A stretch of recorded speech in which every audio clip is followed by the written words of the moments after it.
So hello and welcome to this next episode of Adventures of the Corbs. So this isn't our usual intro. We are in Chateau Corbs currently, and we are going to go today to Charlecote. So Charlecote Park is set in 180 acres of the lovely Warwickshire countryside. Get on over there and see what we can find.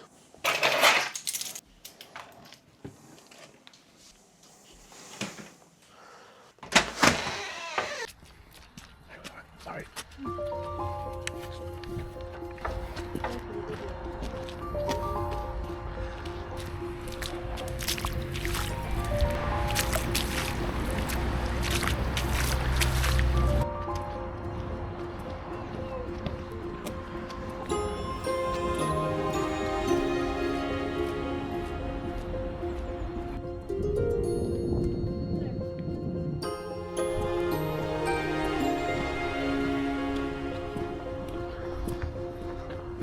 Where are all the deer?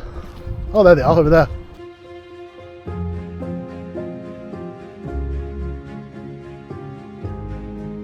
So roaming these grounds are around 200 fallow deer.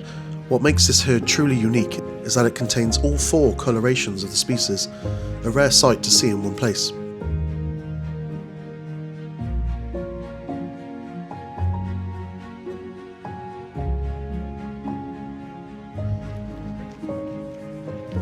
This house and grounds have been owned by the Lucy family for 900 years.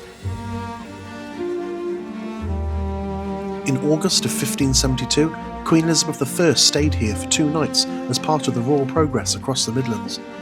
Sir Thomas Lucy had a magnificent stone porch built at the front of the house, marked with the Queen's coat of arms to commemorate her arrival. The landscape here is a masterpiece of design. The gardens were mathematically planned to mirror the architectural features of the 16th century house, and the manicured topiary is a literal delight for the eyes. As we head towards the rear of the property, the year's first snowdrops are beginning to bloom. Yeah, it's just... yeah.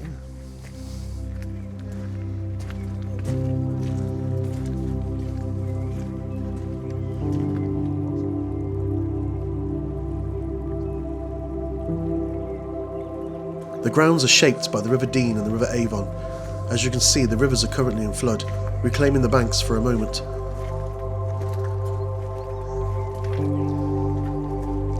Over on the west side we find the dedicated deer sanctuary. It's a haven not just for the herd, but for majestic herons and egrets, which you can often spot hunting silently in the shallows.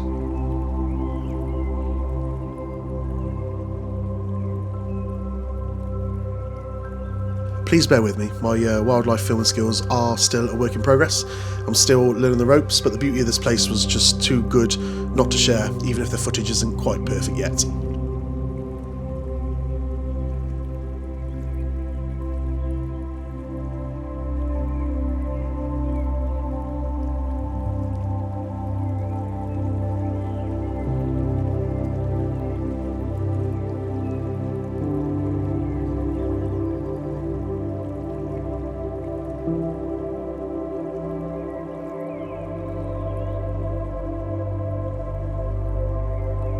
We took a short walk over the West Bridge, passing through a magnificent avenue of trees to get a better vantage point.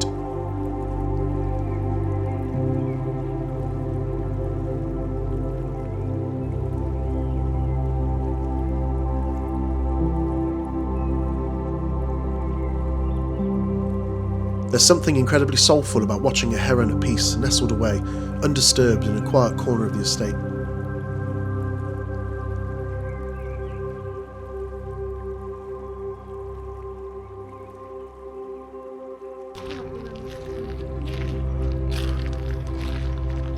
At the end of the avenue, we stumbled upon another group of the herd.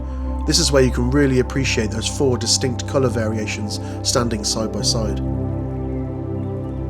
There is a local legend attached to these deer involving a young William Shakespeare who was once caught poaching on this land. He was caught by Sir Thomas Lucy, the estate's owner, and to avoid prosecution, Shakespeare fled to London, effectively launching his career in theatre. Moving back toward the house, we explore the outbuildings and stables. On display is a stunning collection of 19th century horse-drawn carriages. In their heyday, these were the ultimate status symbol. A a grand display of the Lucy family's wealth as they travelled to nearby towns and villages.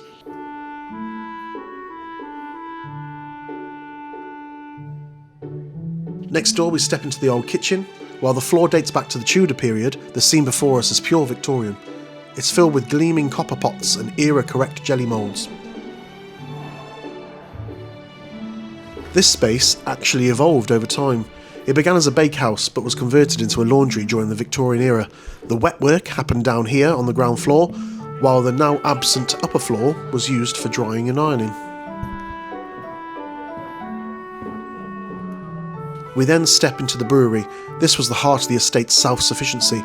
Barley grown on these very lands was sent to the nearby villages to be malted, before returning here to be brewed into beer and stored in the vast cellars beneath the main house.